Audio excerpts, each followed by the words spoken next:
गांव का पुराना स्कूल शाम होते ही बिल्कुल सुनसान हो जाता था। लोग कहते थे कि सूरज ढलते ही वहां आखिरी घंटी अपने आप बजती है। आरव को इन बातों पर कभी भरोसा नहीं था। वह शहर से आया था और उसी स्कूल में नया नया टीचर बना था। एक दिन बच्चों की कॉपियां जांचते जांचते उसे देर हो गई। बाहर अंधेरा घिर चुका था। अचानक टन टन टन स्कूल की घंटी बज उठी। आरव चौंक गया। ये कैसे हो सकता है? स्कूल तो बंद है। उसने बैग उठाया और बाहर निकलने लगा। तभी उसने देखा क्लासरूम की आखिरी बेंच पर कोई बैठा था। एक दुबला सा लड़का, सिर झुकाए। अरे, तुम अभी तक यहाँ हो? आरव ने पूछा। लड़के ने धीरे धीरे सिर उठाया। उसकी आंखें पूरी तरह काली थी। सर, लड़के की आवाज फुसफुसाहट जैसी थी। आप भी मुझे छोड़कर चले जाएंगे? आरव के शरीर में सिहरन दौड़ गई। तुम कौन हो? लड़का खड़ा हुआ। उसके पैर जमीन को छू ही नहीं रहे थे। मैं वही हूँ जो रोज आखिरी बेंच पर बैठता था, और जिस दिन आखिरी घंटी बजी कोई मुझे लेने नहीं आया। पूरा कमरा ठंडा हो गया। दीवारों पर पुराने नाखूनों के निशान उभर आए। आरव भागने के लिए मुड़ा, लेकिन दरवाजा बंद था। अचानक सारी लाइटें बुझ गईं।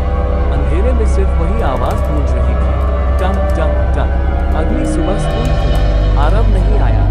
उसकी कुर्सी अब आखिरी बेंच पर रखी थी, और शाम होते ही घंटी फिर बजने लगी। बेल आखिरी बेंच अब भरी रहती है। आरव के गायब होने के बाद स्कूल में अजीब शांति छा गई थी। कोई खुलकर बात नहीं करता था, लेकिन हर किसी की नजर आखिरी बेंच पर ही टिक जाती।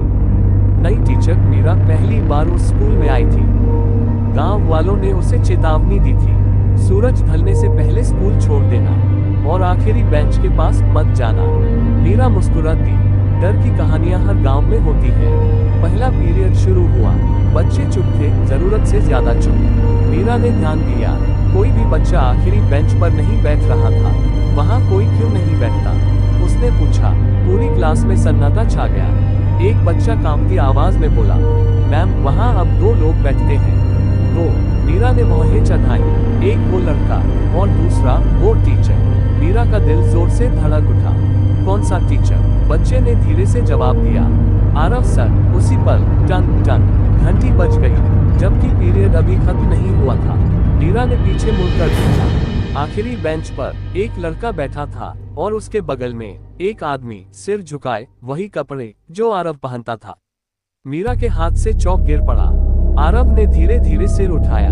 उसकी आंखें खाली थी, लेकिन होंठ हिले। मैम, अब मेरी क्लास है। पूरी क्लास अचानक गायब हो गई। कमरे में सिर्फ 3 लोग थे, मीरा, वो लड़का और आरव। लड़का मुस्कुराया।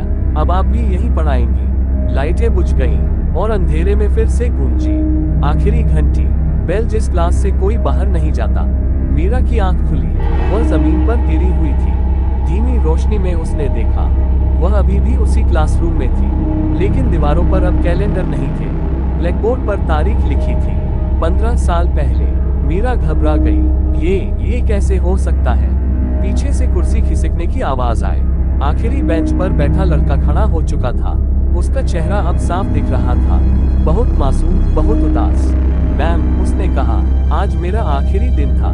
मीरा ने धीरे से पूछा, क्या हुआ था तुम्हारे साथ? लड़के ने ब्लैकबोर्ड की तरफ इशारा किया। अचानक बोर्ड पर अपने आप लिखा उभरने लगा।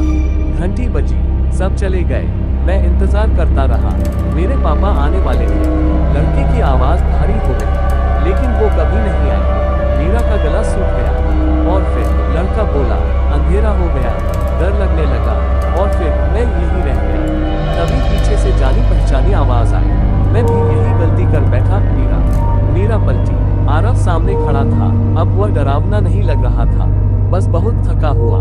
मैं उसे अकेला छोड़ गया, आरव बोला, और जब समझ आया बहुत देर हो चुकी थी। मीरा ने कांपती आवाज में पूछा, तो इस सब का अंत कैसे होगा? लड़का धीरे से मुस्कुराया। जब कोई आखिरी घंटी के बाद भी रुक जाए। तभी बाहर से बच्चों की आवाजें आने लगी। सुबह हो रही थी। घंटी फिर से बजने लगी, लेकिन इस बार आवाज अलग थी, शांत। आरव पीछे हटने लगा। मीरा, अगर तुम बाहर चली गई तो मैं। मीरा ने दरवाजे की तरफ देखा। वह खुला था, और फिर उसने एक फैसला लिया। वह वापस मुड़ी और आखिरी बेंच पर बैठ गई।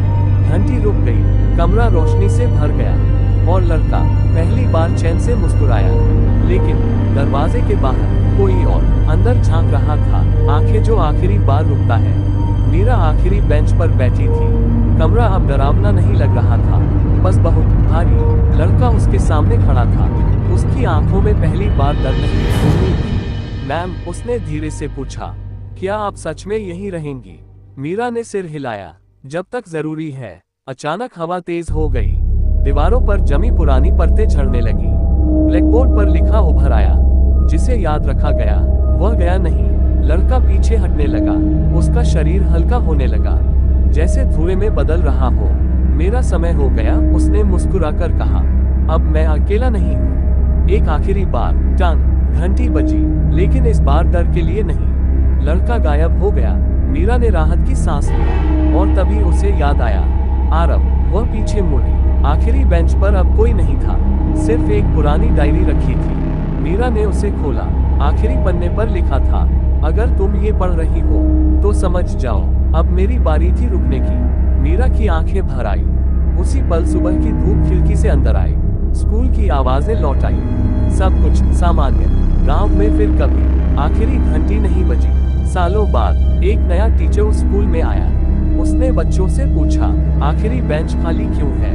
बच्चे मुस्कुराए। सर, वो जगह अब सुरक्षित है। टीचर ने राहत की सांस ली।